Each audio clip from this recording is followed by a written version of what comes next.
Buletin Didik 30 April bersama saya Medi Saleh. Assalamualaikum dan salam sejahtera. Kementerian Pendidikan KPM memandang serius isu yang membabitkan keselamatan murid tidak kira di dalam sekolah maupun di luar sekolah. Timbalan Menteri Pendidikan Datuk Muhammad Al-Amin berkata pihaknya bersedia bekerjasama dengan agensi lain bagi memastikan aspek berkenaan sentiasa diberi perhatian.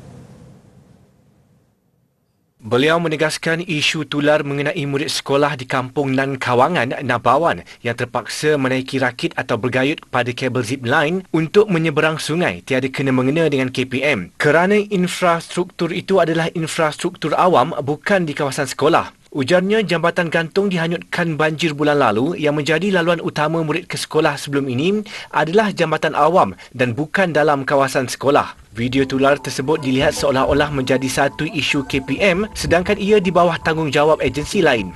Bagaimanapun beliau akan terus memantau serta bekerjasama dengan agensi berkaitan dalam memastikan keselamatan murid terjamin. Difahamkan pejabat daerah dan unit penyelarasan pelaksanaan ICU Jabatan Perdana Menteri sedang menangani isu ini. Semalam, Ketua Menteri Sabah, Datuk Haji Jinor turut mengumumkan peruntukan segera untuk membeli bot bagi kegunaan murid dan penduduk kampung Nang Kawangan. Peranti kini menjadi alat bantuan pembelajaran tambahan yang penting pada masa kini. Menurut Timbalan Pegawai Pendidikan Daerah Sektor Perancangan, Pejabat Pendidikan Daerah Keramat, Maliza Abdul Malik, penggunaan teknologi terbaru dalam sesi pengajaran dan pembelajaran dapat menyediakan pelajar berkebolehan dari segi komunikasi, daya saing dan daya ketahanan mental. Guru antara individu yang perlu menghadapi cabaran untuk menyediakan murid dalam menghadapi dunia realiti dengan penuh keyakinan. Sebagai usaha menyediakan pelajar terbabit, Pejabat Pendidikan Daerah Keramat, PPD Keramat, memperkenalkan program Bring Your Own Device to School, BYOTS.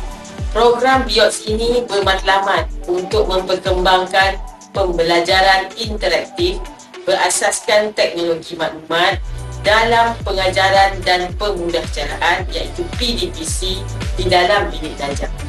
Menurut Maliza, program ini telah bermula pada bulan Ogos tahun lalu dengan pelaksanaan secara perintis di 9 buah sekolah menengah terpilih. Ia akan diperluaskan ke 9 buah sekolah lagi yang merangkumi 2 buah sekolah menengah dan 7 buah sekolah rendah. Usaha oleh PPD Keramat itu turut disambut baik oleh Bahagian Sumber dan Teknologi Pendidikan BSTP Kementerian Pendidikan. Menurut pengarahnya Maznah Abu Bakar, pendidikan berteraskan digital dan teknologi lebih berkesan untuk mendidik generasi. Matlamat pelaksanaan program ini sudah pastinya sebagai suatu usaha pembelajaran ke arah pemantapan pengaplikasian teknologi digital dalam pembelajaran dan pemudahcaraan di dalam bilik darjah. Inisiatif PPD Keramat ini pada khidmat saya sangat bertepatan dengan keperluan semasa dan seiring dengan perkembangan revolusi industri 4.0 atau lebih dikenali dengan singkatannya IR 4.0.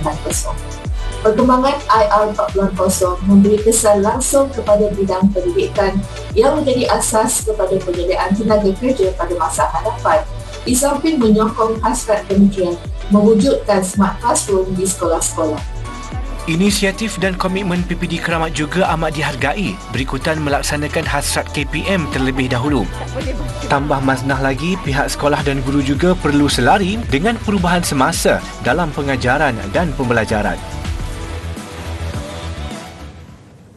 Dianggarkan lebih 2 juta kenderaan melalui lebuh raya utama negara menuju ke utara, selatan dan pantai timur. Ketua Pusat Pengurusan Trafik Lembaga Lebuh Raya Malaysia LLM, Syed Muhammad Faizal Syed Ahmad berkata, angka itu 60% daripada jumlah jangkaan yang disasarkan pihaknya.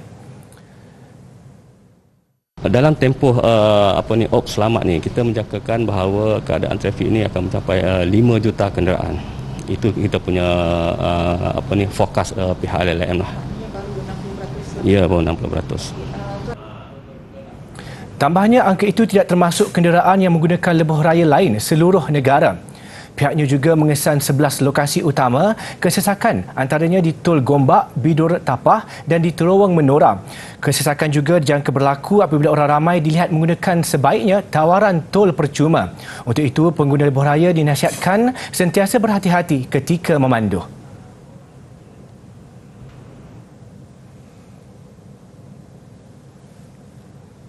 Keterujaan untuk pulang ke kampung halaman kali ini disemarakkan lagi dengan pelaksanaan tol percuma dan diskaun tol oleh kerajaan. Rata-rata pengguna lebuh raya menzahirkan rasa syukur serta berterima kasih kepada kerajaan atas pelaksanaan inisiatif tersebut. Tinjauan kami siang tadi mendapati pelaksanaan inisiatif itu mendapat reaksi positif pengguna jalan raya. Selain membantu mereka untuk merancang perjalanan pulang, ia juga meringankan beban kewangan mereka menjelang Aidilfitri ini. Pelaksanaan inisiatif itu juga dilihat sedikit sebanyak melancarkan aliran trafik di Plaza Tol Utama terlibat. Alhamdulillah lah, dapat tol free, dapat jimat sikit kita punya pembelanjaan untuk raya ni. Okeylah, kalau boleh start raya buat macam ni baguslah. Tol lebih kurang dalam RM40 lah, 40 ke 45 gitulah. So, Pakcik lihat dengan langkah kerajaan bagi tol percuma sore raya ni, Pakcik rasa? Saya rasa amat berterima kasih lah kepada kerajaan kerana prihatin dengan pengguna jalan raya. Inisiatif tol percuma yang diumumkan Perdana Menteri Datuk Seri Ismail Sabri Yaakob itu bermula jam 12.30 malam tadi sehingga jam 11.59 malam esok kepada semua kelas kenderaan. Ia juga dinikmati kepada pengguna Lebuh Raya Plus dan Lebuh Raya Pantai Timur LPT yang pulang semula ke kediaman masing-masing mulai 12.30 malam 7 Mei hingga 11.59 malam 8 Mei untuk semua kelas kenderaan. Sebanyak 30 lebuh raya di seluruh negara menawarkan tol percuma dan diskaun sempena sambutan Aidilfitri melibatkan jumlah RM77.11 juta dan akan ditanggung bersama oleh kerajaan dan syarikat konsesi. Pendidikan khas SMK Saulang Polis mengucapkan Selamat Hari Raya Aidilfitri. Maaf zahir dan batin.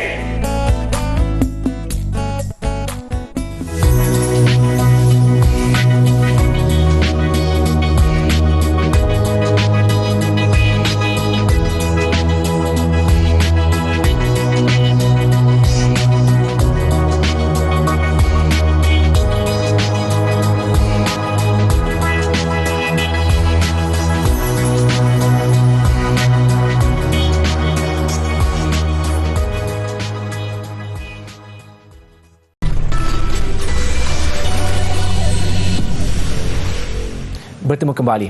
Sebagai usaha menjungkil bakat dalam kalangan mahasiswa dan mahasiswi Malaysia di luar negara, Majlis Perundingan Mahasiswa Malaysia Mesir MP3M Universiti Al-Azhar di Kairah Mesir menganjurkan program tilawah Al-Quran. Program yang julung kali diadakan itu berlangsung sejak 15 April lalu dan disertai oleh 19 orang mahasiswa bagi kedua-dua kategori Qari dan Qari'ah. Mengambil jurusan Syariah Islamiah, Nurul Azlin Syazilah Syabani selaku Naib Setiausaha Agung Perhubungan Luar MP3M berkata, program tersebut juga secara tidak langsung dapat memberi inspirasi kepada mahasiswa lain untuk menyertai program sebegini pada masa akan datang. Saya yakin ramai je lagi yang nak menyertai. Tapi mungkin sebab segan, dah besar, malu, dah tak baca sekolah menengah dulu. Biasanya lah kalau dekat sini, kalau sukan tu kiranya memang tak asing lah dekat sini. Bahkan kalau sebelum puasa kami adakan jugalah futsal. Kalau Akhwat kadang-kadang bukan dari Majlis Perundingan Mahasiswa Malaysia Mesir pun ada juga dari persatuan lain adakan sukan bola jaring semua tu. Kalau sukan memang dah biasa. Tapi kalau dari segi ilmiah tu kiranya macam agak jarang lah orang nak serlahkan bakat yang mereka ada. Tambahnya, program itu turut memberi peluang kepada mahasiswa untuk melibatkan diri dengan MP3M sebagai ahli jawatan kuasa AJK. Antaranya ialah AJK Teknikal, Fotografi, Komunikasi dan sebagainya. Dalam pada itu, seramai 200 orang termasuk Duta Besar Malaysia ke Mesir, Zamani Ismail, pegawai dan mahasiswa Malaysia hadir memeriahkan suasana di samping memberi sokongan kepada peserta yang terlibat. Nurul Azlin turut berharap usaha MP3M dapat diteruskan sekaligus ditambah baik untuk manfaat bersama.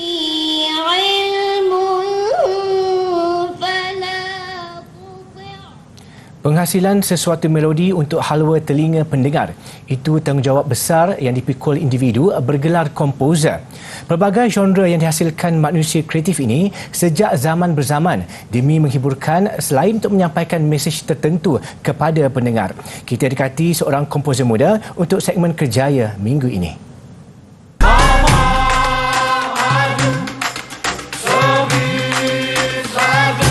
Muhammad Nur Hakim Muhammad Kamal, lulusan Universiti Teknologi Marai ini, antara komposer yang terbabit dalam penghasilan album runut bunyi filem animasi pada tahun 2019, Agent Ali The Movie. Hakim yang ditemui mengakui minatnya terhadap muzik mula bercambah sejak di bangku sekolah lagi. Untuk jadikan kerjaya, belum lagi. Tapi dalam masa yang sama, saya minat filem. Tapi cuba apply untuk sambung dalam bidang filem, tak dapat. So instead of filem, saya diterima masuk dalam music school di UiTM Shah Alam. So dalam peringkat diploma tu ada few subject yang saya rasa saya minat, dan saya dah nampak dah benda ni boleh jadikan kerjaya, jadi saya teruskan minat saya. Menurut Hakim, kerjaya dalam bidang muzik kini lebih meluas di Malaysia. Bagaimanapun, minat perlu ada untuk seseorang individu itu memasuki bidang terbabit selain mendapatkan pendidikan formal di peringkat universiti. Untuk masuk dalam bidang muzik, first kali awak perlu mempunyai pengetahuan dalam music instrument lah. Boleh bermain alat muzik lah. Tidak semestinya formal, tapi lebih baik formal education in music instrument, seperti piano ke gitar ke. And then kalau kita minat, kita pergi kelas. So bila dah habis SPM, selalu nak sambung diploma kan, dia akan ada satu audition di mana it's require kita untuk bermain alat muzik untuk masuk ke dalam diploma in music. So kalau lepas, kita akan lebih belajar tentang formal education.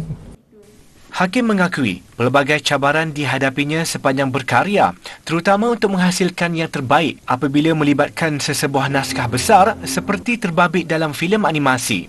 Bagaimanapun, segalanya dapat ditangani berikutan minat serta hasil perbincangan dengan rakan sekerja.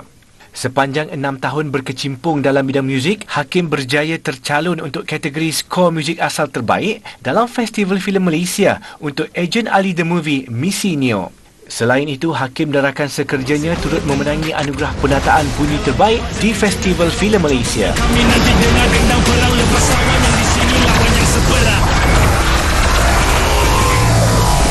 Kita jaga kita.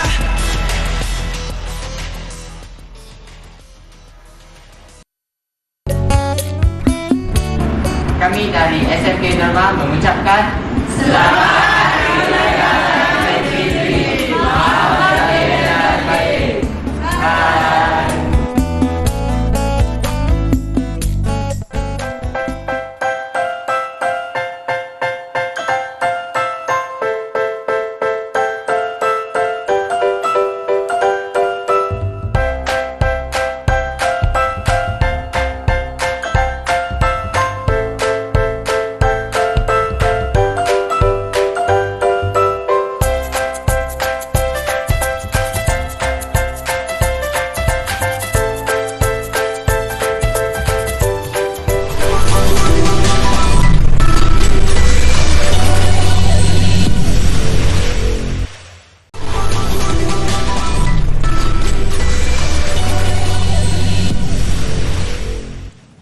Tradisi memasang pelita menjelang minggu akhir Ramadan kembali meriah setelah 2 tahun tiada kemeriahan itu susulan penularan COVID-19 serta pematuhan prosedur operasi standard SOP ditetapkan.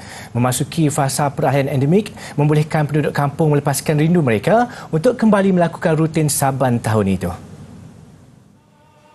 Kegembiraan jelas terpancar di wajah penduduk, terutama kanak-kanak yang teruja menikmati pemandangan pelita yang dipasang di Balai Agroturism Kampung Air Papan Mersing. Aktiviti pemasangan pelita di balai raya itu dapat memberi pendedahan kepada anak kecil, seterusnya mengembalikan kemeriahan sambutan 7 likur yang hambar sejak 2 tahun lalu. Seronok lah, meriah sangat. Sebab sebelum ni memang takkan nampak lah. Dah 2 tahun, walaupun tak boleh raya, suasana kampung.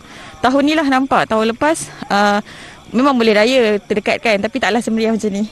Tapi sekarang Alhamdulillah lah. Teruja jugalah sebab first time kan ada kat sini. Lepas tu sebelum ni memang tak ada pun. Kalau kat rumah-rumah biasa tu kita tengok, okey lah macam gini. Orang ramai boleh tengok kan, budak-budak. Pendedahan sikit macam mana, apa itu pelita semua kan. Sebab diorang tak pernah lalui kan semua tu. Itulah.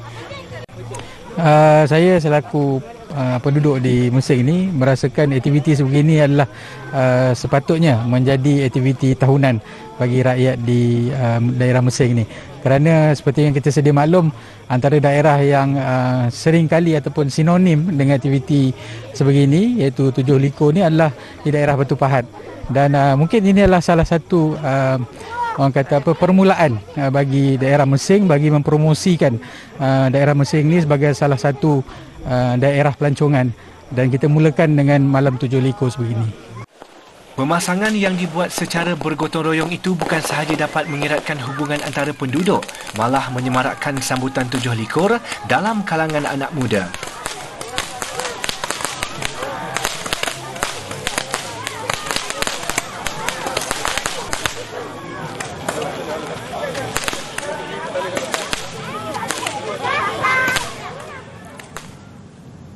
Di Kuala Pilah Negeri Sembilan, Pesta Mantai nyata disambut lebih meriah tahun ini.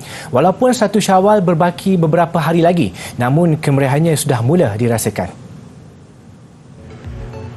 Orang ramai kelihatan sudah mula mengunjungi gerai-gerai sementara menjual daging lembu dan kerbau yang sinonim dengan budaya mantai. Dia punya mantai tu meriah tu lain lah kan. Tak macam 2 tahun yang lepas tu. Kita nak beli lembu pun, nak beli daging pun takut kan. Orang nak mantai pun takut kan. Yang ni Alhamdulillah lah, meriah nampak. Makcik rasa meriah sungguh lah rasanya tahun ni. Dah 2 tahun kita tak merasa beraya ramai-ramai kan. Rasa meriah lah rasa. Orang jauh pun balik, yang apa pun balik. Jadi rasa gembira lah raya tahun ni. Bagi yang kurang berkemampuan, ada pihak yang sudi menghulurkan bantuan bagi meringankan beban persiapan sambutan Hari Raya. Itu dah resmi. Hidup kita dah resmi dari dulu-dulu dah. Dengan keadaan kita ni menyambut Hari Raya ni cukup apa? Kita bergembira lah dengan anak saudara kan. Kita so tak boleh tak daging. Jadi persiapan nak makanan daging tu tak puas hati. Ayam kampung banyak tak nak agak daging. Nak kan mantai kan? Tak ayo. Program Mantai Prihatin kali ini mengedarkan daging lembu kepada 400 keluarga asnaf. Memandangkan harga daging lembu segar kini melonjak naik sehingga RM40 sekilo, sedangkan bagi masyarakat Negeri Sembilan, ia sememangnya menu wajib di pagi raya.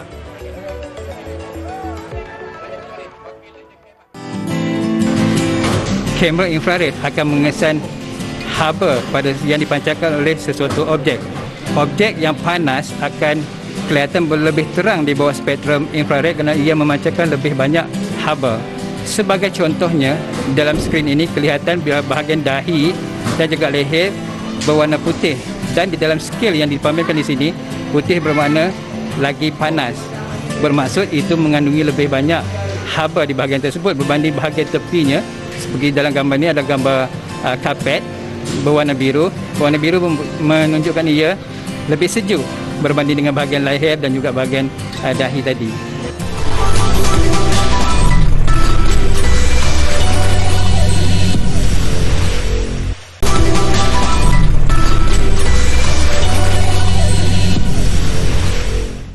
Bola sepak Piala FA. Lengkap sudah 16 pasukan yang akan berentak pada pusingan kedua musim ini selepas Terengganu FC berjaya menewaskan Negeri Sembilan 2-1 pada perlawanan tertunda pusingan pertama malam semalam.